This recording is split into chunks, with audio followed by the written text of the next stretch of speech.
firman yang berbuah dalam ketekunan.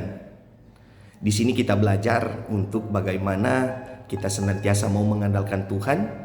Kata tekun di sini mau merujuk bagaimana kita tahan uji, tahan akan cobaan, tahan akan godaan, dan terus berproses bersama dengan Tuhan.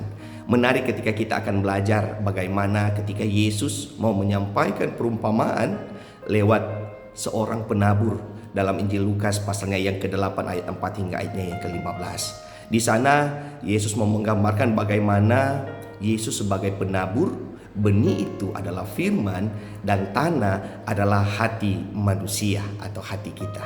Di sana dikatakan bahwa ada benih yang jatuh di jalan kemudian burung memakannya. Ada benih yang jatuh di tanah yang berbatu-batu.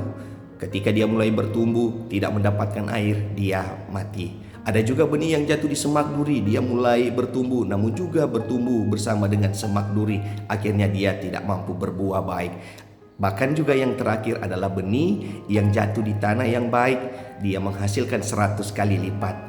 Inilah juga yang diungkapkan dalam Injil Lukas pasalnya yang ke-8 ayat 8. Berkata demikian.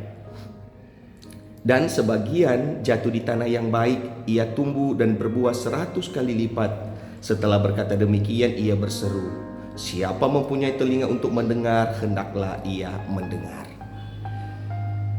Penabur di sini mau merujuk kepada kehidupan kita sebagai kekristenan.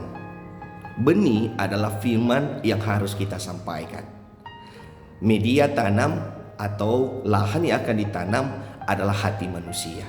Sekarang, gambaran kehidupan kita sebagai orang Kristen, kita harus menyampaikan firman. Firman itu yang kita baca, kemudian kita dengar dan kita sampaikan. Namun yang menjadi tantangan adalah bagaimana ketika kita menyampaikan firman dengan begitu banyak perbedaan-perbedaan pandangan dari orang lain. Ada orang yang digambarkan dengan hati yang keras, tidak mau menerima teguran, tidak mau menerima masukan. Ada orang yang hanya menjadi pendengar saja, tidak mau menjadi pelaku firman.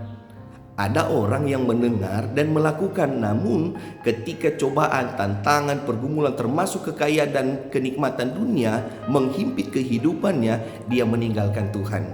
Dan yang terakhir adalah bagaimana benih firman yang disampaikan adalah mereka yang siap untuk dibajak hatinya, adalah mereka yang siap untuk ditanami oleh firman dalam hatinya untuk membentuk kehidupan di masa depan.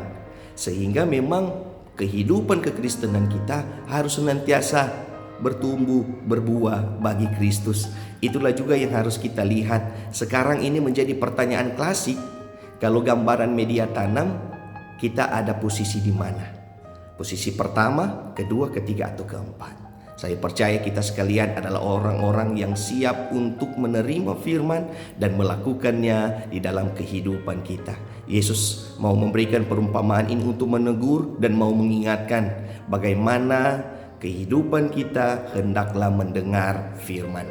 Lewat pendengaran itu masuk dalam hati dan itulah juga yang mampu kita praktekkan setiap hari. Semoga firman Tuhan hari ini memberkati kita sekalian. Amin.